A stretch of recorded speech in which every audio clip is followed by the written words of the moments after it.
안녕하십니까. 김문수 서울시의원입니다. 성북구에서 재선 의원으로 활동하고 있습니다. 문화체육관광위원회입니다. 양준욱 의장님과 우리 서울시 의원님들, 그리고 박원순 시장님, 그리고 조희연 교육감님과 공무원 여러분, 그리고 방청객에 오신 학생 여러분, 그리고 천만 서울시민 여러분, 안녕하십니까. 매일 하루하루 고생들이 많으십니다. 그래도 힘차게 살아갔으면 좋겠습니다. 시간이 많지는 않고 제가 세 개의 항목에 대해서 질의를 해야 되기 때문에 바로 순서를 들어가겠습니다. 그리고 우리 주창현 지원관 저를 도와주는데 자료를 만드느라고 정말 고생을 너무 많이 했기 때문에 제가 특별히 감사하다는 말씀을 드립니다. 먼저 이 자동차 전용도로, 그리고 내부순환도로, 고가도로입니다. 저희 지역도 통과하고 상당히 서울 시내의 대부분의 구를 거쳐가기 때문에 이 고가도로 소음 문제에 대해서 한번 다뤄보도록 하겠습니다.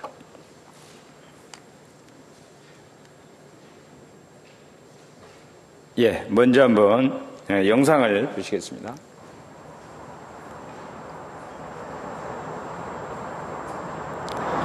소리 좀 켜주시기 바랍니다.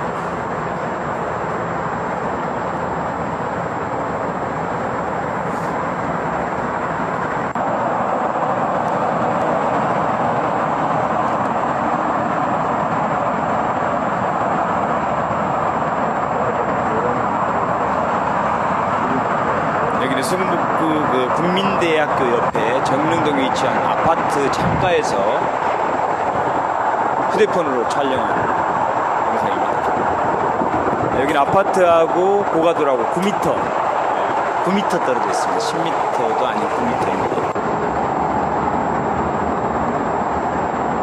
여기는 숭덕초등학교라고 하는 학교 근처에 맞은편에 있는 아파트에서 밤에 찍은 것입니다. 이게 그냥 저희들이 갖고 있는 휴대폰으로 찍었기 때문에 실제 이제 소음이 그렇게 크지 않게 들릴 수도 있습니다. 이 소음 문제가 매우 심각하기 때문에 오늘 한번 다뤄보도록 하겠습니다.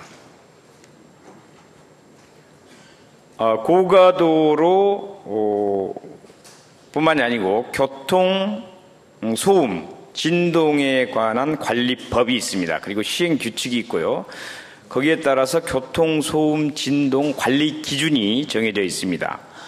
주거지역이나 학교 등 다중이용 시설이 있는 곳에 부지 경계선으로부터 50m 이내에 주간 오전 6시부터 오후 10시까지 주간에는 68dB 이하로 유지하도록 그렇게 되어 있고요. 기준이 관리 기준입니다. 그리고 야간 밤 10시부터 오전 새벽 6시까지는 58dB 이하로 관리하라 이렇게 되어 있습니다. 제가 우리 시의원님들 도움을 받아서 용역 예산을 확보해서 우리 서울시에서 실제로 이제 조사를 했습니다. 한번 보시면은 이 서대문구 홍제동이나 저희 성북구, 정릉동, 월곡동, 석관동, 서초구, 노원구, 강서구 등등 대부분에 거쳐 있는 주요 지점에 실제로 소음 측정을 했습니다. 낮 시간을 보면은 그런대로 법정 기준 68dB를 넘지 않는 경우도 있지만 역시 넘는 경우도 많이 있습니다. 그런데 특히 야간을 보면은 58dB로 오히려 이제 야간 소음이 더 줄어들어야 되는데 훨씬 초과되는 경우가 많습니다. 보통 10dB 이상 초과되는 경우가 많습니다. 특히 아까 9m밖에 안 떨어진 그쪽 아파트에서 측정을 했을 때는 지금 최고 야간에 58dB 기준에서 78dB, 약 20dB이 초과되고 있습니다. 그러면 저기에 사는 분들은 거의 밤새도록 20dB 이상의 초과된 기준에서 9m 거리에 있는 아파트에서 살고 있습니다. 거의 고통스럽다고 봐도 되겠습니다. 우리가 그 동부간선도로 소음 진동 때문에 여러 의원님들이 또 노력을 해서 아마 그 지하하는 것으로 이렇게 이제 결정이 나서 많은 예산을 투입해서 그 지하 터널로 이렇게 만드는 것으로 계획이 잡힌 것으로 알고 있습니다. 제가 이제 우리 시에 받은 그 자료에 의하면 그래도 동부간선도로 소음은 법정 기준치 범위 내에 있습니다. 오히려 거기에 비하면 이 고가도로 주변에 있는 저희 지역이라든가 이 자동차 전용도로 주변에 있는 아파트 지역의 소음도는 훨씬 심각하다고 할 수가 있겠습니다.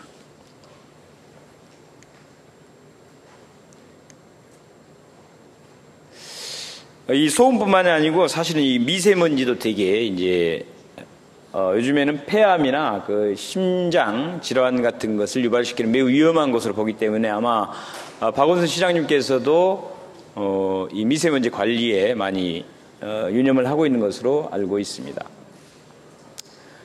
WHO 세계보건기구 권고 기준은 미세먼지 PM10이라고 써져 있는 게 보통 미세먼지라고 하고요.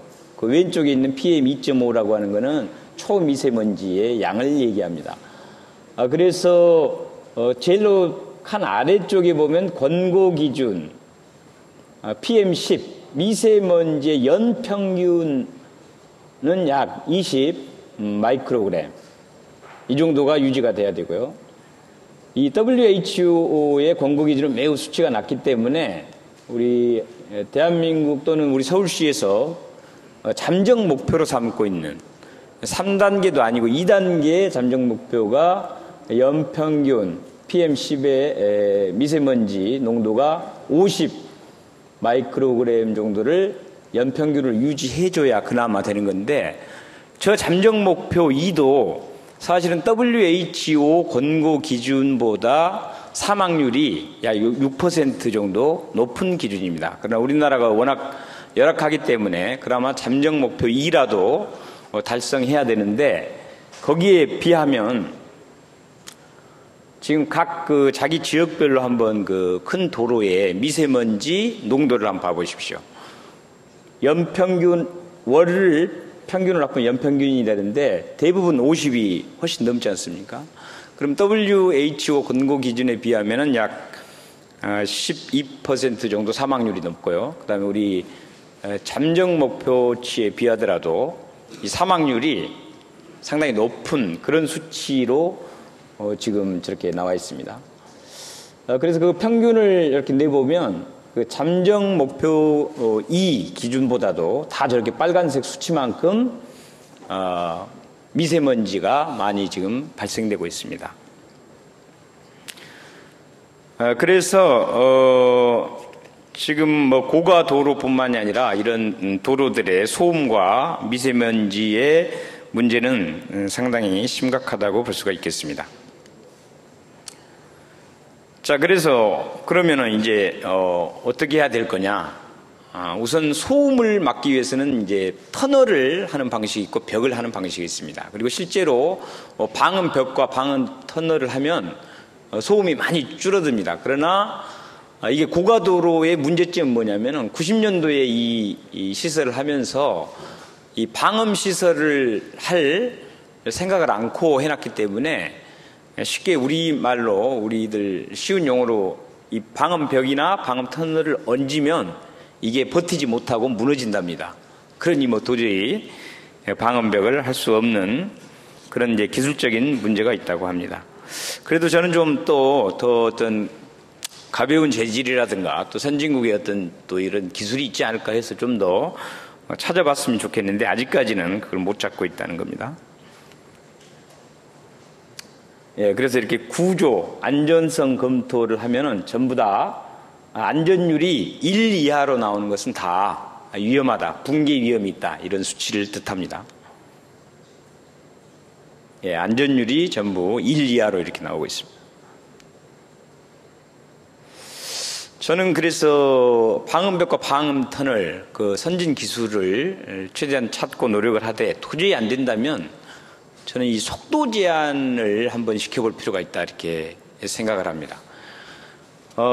지금 우리 그 서울시 보건환경연구원에서 연구한 자료입니다. 이 속도에 따라서 소음의 이 크기가 달라지는데 승용차 같은 경우도 60km 속도만 내면 이 72dB이 나온답니다. 아스팔트에서. 그러니까 제한 속도 60km만 넘으면 그냥 낮 기준인 68을 훌쩍 넘는 71로 넘어갑니다. 그래서 아스팔트에서 60km 이상을 달리면 무조건 법정 관리 기준 68dB를 넘고, 그리고 야간에는 58dB이기 때문에 훨씬 초과한다고 볼 수가 있겠습니다. 승용차뿐만이 아니고 뭐 트럭이라든가 승합차, 버스 같은 것은 말할 것도 없다고 할 수 있겠습니다. 그래서 이 속도를 제한하는 것이 매우 소음과 관련이 있고 매우 중요하다는 것을 알게 되었고, 이거는 충분히 실현 가능하지 않는가 이렇게 생각했습니다. 이 콘크리트 포장은 뭐 훨씬 더 소음이 심합니다.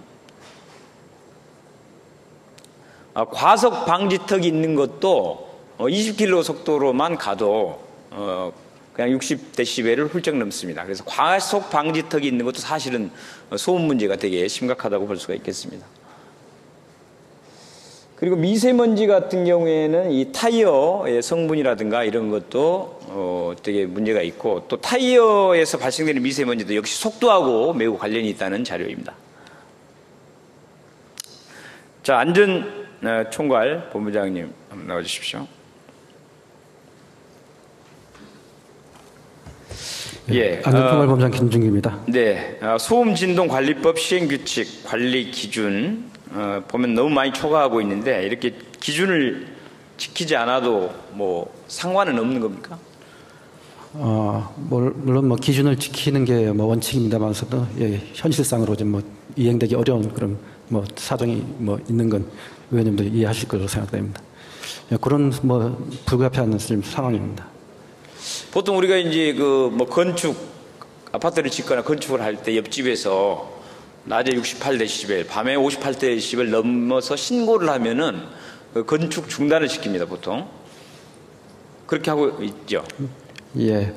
그런데 뭐 요거는 저희가 이제 도로가 사실상 내부 순환로 같은 경우는 대부분 먼저 건설됐고 그 이후에 이제 주택이 들어서면서 이런 문제들이 이제 생겨나고 있는 그런 상황이기 때문에 뭐 공사적인 상황은 조금 다르다 생각됩니다. 근데 저는 그것도 논리적으로 좀 맞지 않다고 봅니다. 왜 그러냐면은 고가 도로를 먼저 짓고 아파트를 나중에 지었기 때문에 당신들이 감수해라.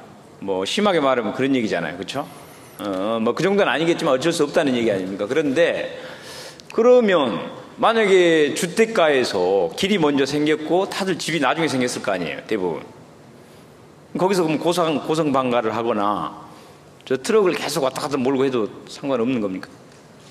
예, 물론 어떤 시설이 나중에 뭐 도로 같은 시설이 나중에 된다면은 거기에 맞는 기준을 맞추기 위해서 여러 가지 일을 하겠지만은 요건 상황이 좀 이제 그런 상황이기 때문에 저희가 뭐 물론 그렇다고 해서 뭐 전혀 그게 대해서 뭐 감안을 안 하는 건 아니지만 여러 가지 고민은 많이 하고 있습니다. 다만 이제 그런 사정이 있다는 것을 말씀드린 겁니다. 저는 이제 뭐 고속도로를 만드는 것을 먼저 만들어놨기 때문에 그거를 아파트 짓는 사람들이 나중에 지어놓고 고가도로를 없애야 된다 이렇게 주장하는 건 안 맞다고는 봅니다. 그러나 그 이후에 발생되는 소음, 물론 이제 차량들이 과속을 하면서 발생될 텐데 그 소음에 대해서도 책임이 없다라고 보기에는 어려운 것 같아요.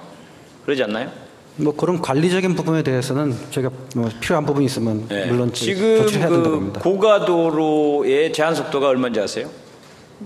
거긴 지금 70km가 되어 있습니다. 네, 그렇습니다. 그러면은 아까 60km로만 달려도 그 법정 기준치를 초과하게 되어 있습니다. 그래서 속도 제한을 50km라든가 이렇게 낮추면 사실은 방법은 있다고 봅니다. 어떻게 생각하세요?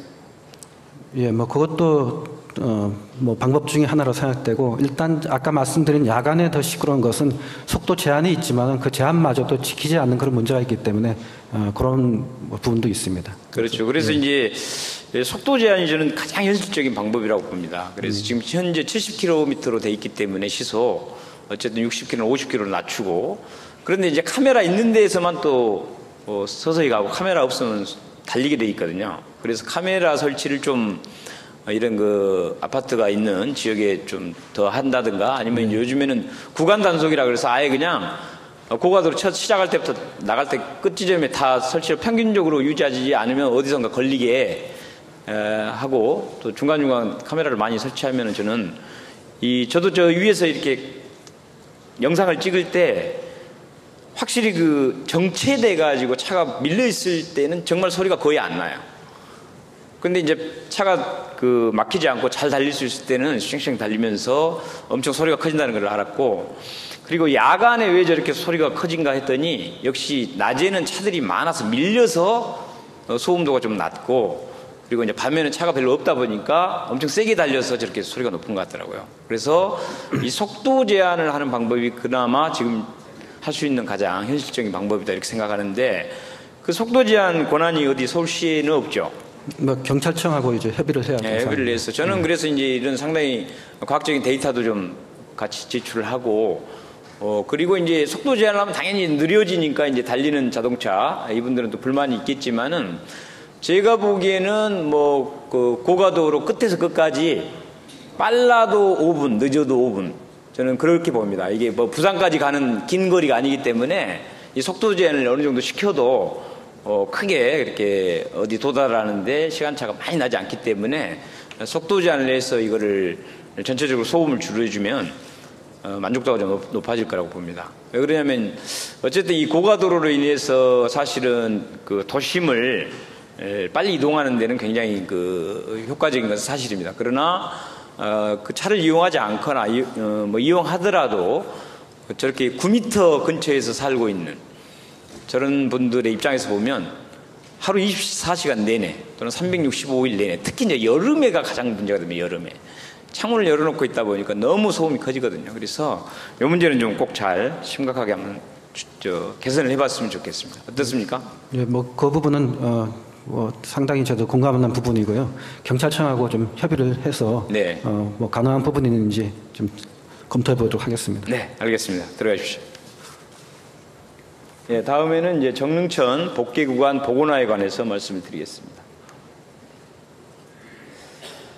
우리 서울시에는 43개 한강을 비롯해서 이렇게 천들이 많이 있고 총 254km의 길이로 이렇게 돼 있더라고요. 이렇게 지도로 보면 이렇게 이제 한강을 중심으로 해가지고 많은 그 지류 지천들이 있습니다. 우리 의원님들도 자기 지역에 다 하천 있죠? 네, 대답하셔서 될걸요? 예, 있을 겁니다. 자, 정말 보니까 저렇게 저 색깔대로만 자연 하천이 다 복원된다면 사실은 저는 이 서울시라는 곳이 굉장히 맑고 깨끗한 곳으로 많이 바뀔 수 있을 거라고 봅니다. 예, 정릉천은 좀 특별하게 표시를 해놨습니다. 그런데 이 하천들이 대부분 지금 별표 돼 있죠. 저거 다 복개되어 있는 하천들입니다. 예, 뭐 전부 복개되어 있거나 일부 복개되어 있거나. 그래서 지금 우리 서울시의 하천들이 문제는 뭐냐면 전부 자연 하천들을 이제 도시화 산업화되면서 전부 이제 자동차 도로로, 차를 위한 모든 공간으로 덮어버린 거거든요. 저는 이걸 다시 우리 사람을 위한 또는 식물과 또 동물들, 생물을 위한 또 물을 위한 이런 공간으로 이제 전체적으로 복원을 해야 된다고 봅니다. 역시 우리 정릉천도 북한산서 내려오다가 하천이 잘 내려오다가 계곡 따라서 내려오다가 이제 그 숭덕초등학교라고 있습니다. 국민대에서 좀 더 이동하면 숭덕초등학교, 그리고 좀 더 가면 종암사거리가 있는데 이 부분이 이렇게 도로로 되어 있고 또 위쪽에는 아까 고가도로가 형성되어 있습니다. 자, 이 그림을 한번 잘 보시면은 파란색 라인을 한번 쭉 봐보십시오. 우리 서울시청의 청계천에서 산책로가 시작됩니다. 그렇죠? 다 이어져 있어요. 쭉 내려가면은 저기 신설동, 제기동 근처까지 5번까지 내려가면은 또 다른 하천을 만납니다.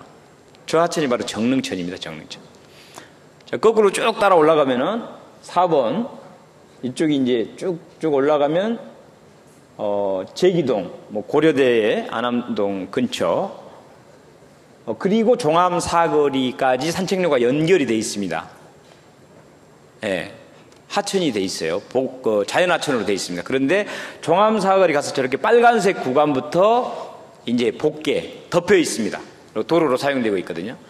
그래서 저게 이제 숭덕초등학교 지나서 정릉이동주민센터, 국민대 가기 바로 직전 큰 도로가 있는데 그게 사실은 밑에가 정릉천 자연하천입니다. 예전에 이제 선배님들이나 이제 어르신들 저기서부터 계속 살았던 분들 얘기를 들어보니까 저 굉장히 큰 북한산으로부터 내려온 정릉하천에서 저기서 놀고 목욕도 하고 빨래도 하고 했었다는 얘기를 많이 들었습니다. 그리고 계속 올라가면 북한산 나오는데 북한산 둘레길과 만납니다. 계속 올라가면. 그리고 둘레길 따라서도 쭉 이동이 가능하고 더 올라가면 보국문이라고 하는 그 북한 산성을 만날 수가 있고요. 또 계속 이동하면은 강북구로도 넘어갈 수도 있고 은평구로도 갈 수도 있고 소위 인수봉 등 삼각산까지도 올라갈 수 있습니다. 즉 다시 말해서 저 빨간색 구간만 자연하천으로 복원시켜주면 우리 서울시청의 옆에 있는 청계천부터 해서 쭉 산책로, 하천 산책로를 따라서 심지어는 북한산까지 올라갈 수 있는 아주 좋은 코스가 나옵니다. 매력 있지 않습니까? 네, 저기만 이어주면 정말 대단한 그 산책로가 나오게 됩니다.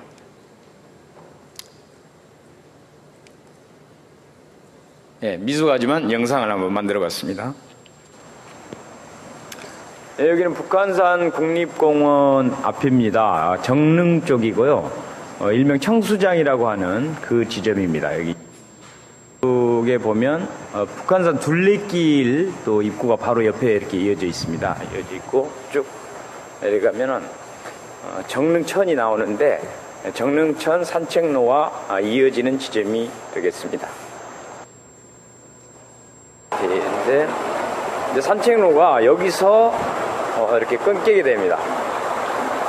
네, 또 국민대 쪽 방향에서 이렇게 이제 물이 흘러내려오고도 있고 바로 저쪽 아래쪽으로 이제 그 정릉천이 계속 흘러가게 되는데 고가도로가 있고요. 바로 이제 고가도로 밑에 도로가 만들어져 있어가지고 엄청나게 많은 차량들이 지금 다니고는 있습니다. 그래서 이 많은 차들 때문에 사실은 뭐 쉽지는 않지만 우리 정릉천 자연하천이 복개되면서 도로로 형성되어 있고 그 이외에는 고가도로가 만들어져 있는 것입니다. 네. 우리 청계천이나 성북천처럼 자연하천으로 산책로를 연결하고 물이 흐르고 또 우리 사람들이 물을 만날 수 있게 정릉천을 자연하천으로 복원하자 이런 내용입니다.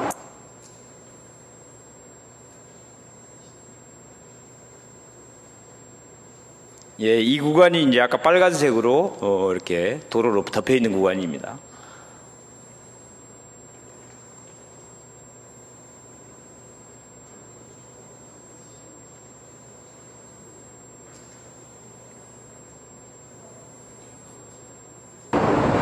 예, 종암 사거리가 이렇게 이제 쭉 복개 구간으로 도로로 연결돼서 오다가 복개 구간이 다시 이제 복원된 자연하천 형태가 다시 드러나게 됩니다. 여기가 종암동 사거리 쪽인데 여기서 이제 쭉 또 산책로가 이어져 있습니다. 이제 복개 구간 도로 여기가 이제 마지막 끊어지는 곳이고요. 다시 자연하천으로 이렇게 이제 연결돼 있고 또 산책로도 지금처럼 이렇게 산책로가 만들어져 있습니다. 예, 종암 사거리에서 계속 산책로를 따라 내려가다 보면은 이게 이제 청계천과 만나게 되고 또 그러면 청계천에서 서울시청까지 계속 이어지는 구간이 생기게 됩니다. 종암동 일신초등학교 뒤에 이제 이렇게 정릉천이 쭉 내려오고 산책로가 이렇게 잘 만들어져 있습니다. 여기는 양쪽 다 산책로가 만들어져 있습니다. 예, 이곳은 그 제기동 브라운스톤 아파트 쪽입니다. 여기도 산책로가 지금 잘 정비되어 가서 시민들이 많이 지금 이용하고 있는 모습이 보이고 있습니다. 동대문구 용신동 구간입니다. 지금 계속 정릉천이 고가도로 밑에 이렇게 잘 흐르고 있고, 지금 비가 온 상태로 아주 맑습니다. 그리고 양쪽 구간이 다 돼 있고, 역시 이곳에도 지금 한낮인데도 또 일부 시민들이 나와서 이렇게 운동을 하고 있는 모습이 보이고 있습니다.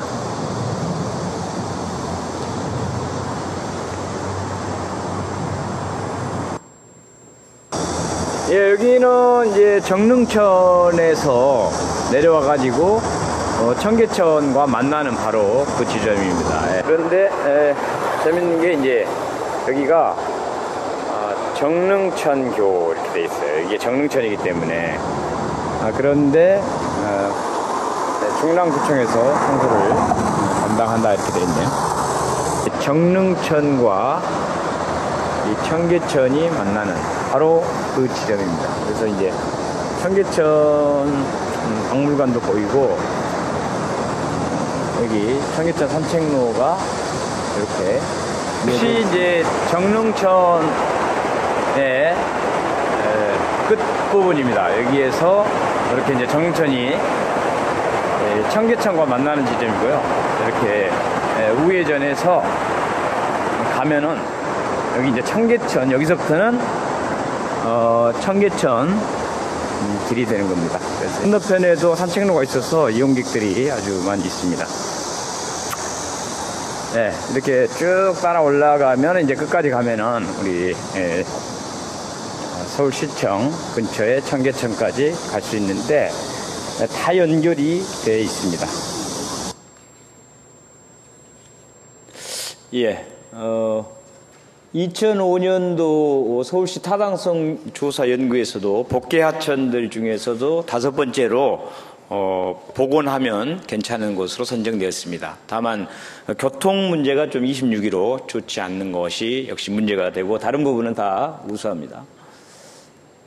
예, 이미 뭐 성북천이라든가 청계천으로 복원해서 그 효용성이라든가 장점은 익히 알고 계실 겁니다.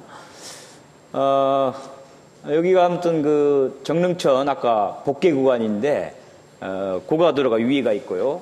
그래서 정릉 진출입로와 또 종암동 쪽 진출입로가 있습니다. 어쨌든 이 정릉이라는 곳에는 북한산으로부터 흘러내려오는 정릉천처럼 맑은 물도 있고, 또 세계유산 정릉이 있습니다. 태조 이성계의 부인, 첫 번째 지금으로 따지면 영부인의 능, 묘지가 있는 곳이 바로 정릉입니다.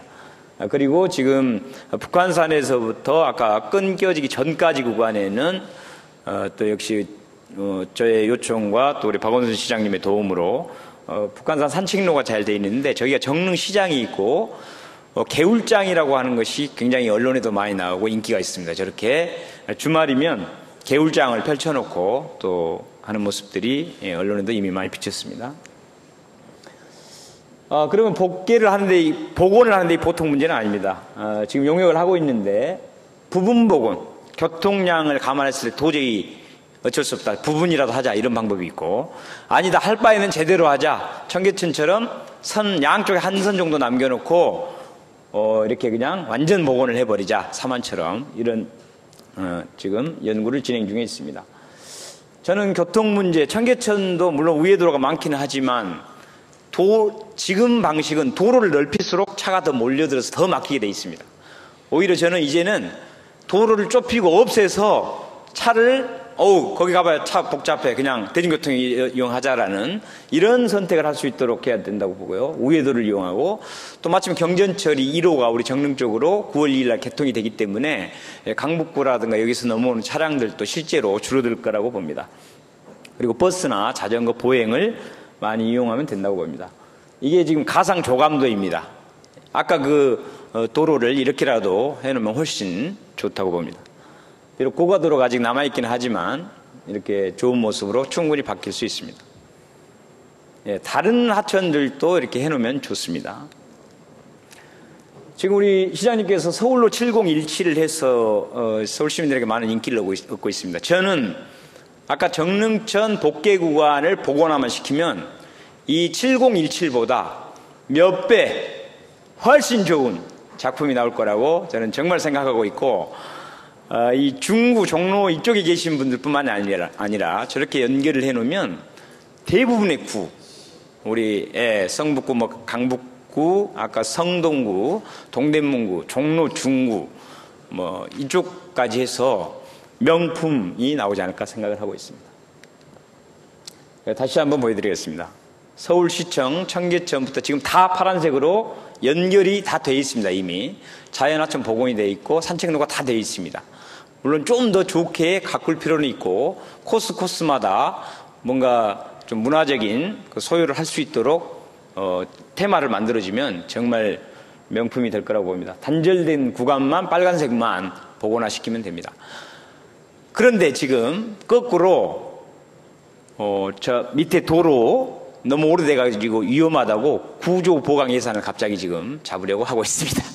그렇게 하지 마시고 아예 뜯어내는 쪽으로 예산을 변경했으면 좋겠습니다. 예, 박원순 시장님 시간이 없기 때문에 얼른 좀 짧게 하겠습니다.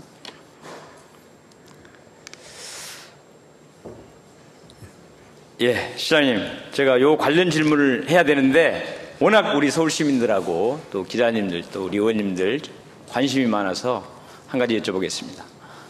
내년에 3선 출마하십니까? 네. 어떻게 하는 게 좋습니까, 의원님? 제가 요새 의견을 많이 듣고 있는 중인데요. 네, 저한테 물어보시면 어떻게 합니까? 뭐 이미 제가 몇 차례 언론에 말씀을 드렸습니다만은 제가 평소에 어떤 직책을 먼저 정하기보다는 어떤 일을 할 것인가를 늘 먼저 정해왔습니다. 그래서 지금 제가 서울시장으로서 이미 재선을 했는데 과연 앞으로 어떻게 더 해야 될 일들이 무엇인가, 또 지금 새로운 어떤 정부가 서울시의 여러 정책을 이렇게 가져가서 전국화하고 있는데 뭐 그런 것과 관련해서 어떻게 앞으로 대한민국의 발전 그리고 새로운 정부를 성공시키는 뭐 그런 일을 할 것인가, 뭐 이런 여러 고민의 주제가 있다고 저는 생각합니다. 그리고 또 뿐만 아니라 뭐 제가 원한다고 또 되는 일도 아니기 때문에 서울 시민들 또 여러 분들과 함께 지금 논의하고 있는 중입니다. 늦지 않은 시기에 말씀드리겠습니다. 예, 뭐 원론적인 대답이긴 하지만 그러면 불출마하는 것은 아닌 것으로 이해해도 되겠습니까? 뭐 의원님이 뭘 원하시는지 잘 모르겠습니다만은 아무튼 여러 가지 고민을 하겠습니다. 알겠습니다. 네. 저한테도 한번 물어봐 주십시오. 의원님 지금 3선 뭐 하시겠습니까? 네, 저는 3선 불출마하기로 했습니다.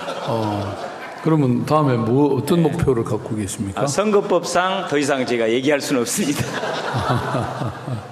예. 예. 그러면 따로 한번 논의를 한번 해주시죠. 예, 알겠습니다. 이건 그렇게 하고, 자, 지금 고가도로 소음 문제하고 정릉천 복원 문제, 뭐 지금 시간이 너무 조희연 교육감님 빨리 해야 되기 때문에 시간이 없어서 단답형으로 좀 간단하게 최대해 주십시오. 예, 소음 문제는 사실 이 조사하신 내용도 있습니다만은 어쨌든 서울 시민들에게 소음이나 또는 미세먼지 때문에 고통을 받도록 해서는 안 된다고 생각합니다. 그래서 아무튼 이 부분에 대해서는 뭔가 근본적인 대책이 있어야 된다고 저는 생각하고, 다만 이게 이제 기술적으로나 재정적으로 또 그것이 한두 군데가 아니고 전체적인 문제이기 때문에 여러 가지 고민은 해보겠습니다. 다만 속도를 줄이는 문제는 뭐 합리적으로 가능하지 않을까 생각해서 경찰청과 함께 서로 논의를 해보도록 하겠습니다.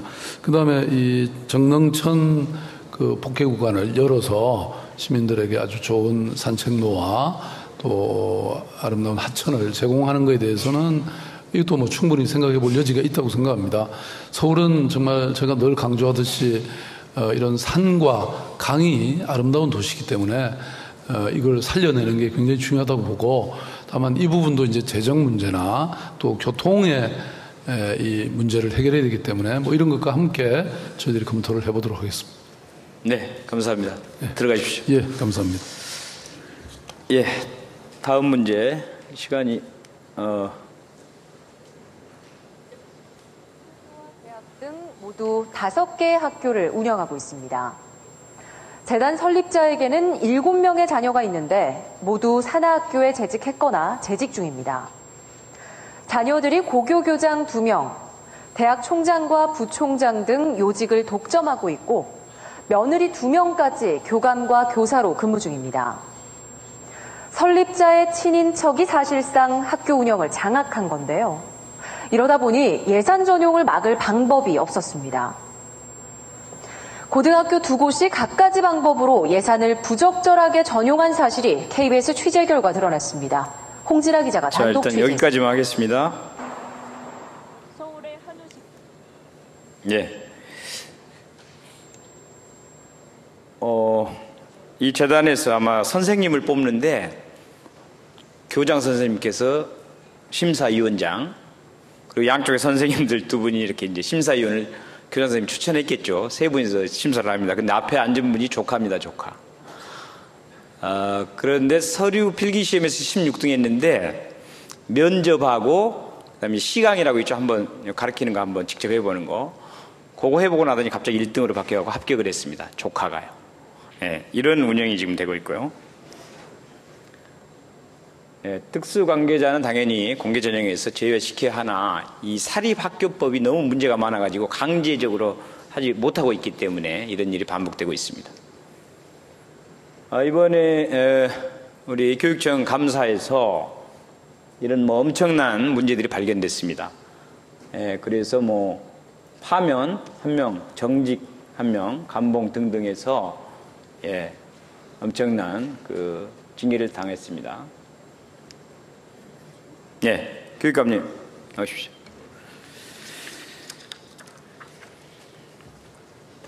예, 빨리 하겠습니다. 교육감님은 재선 어떻게 도전하십니까?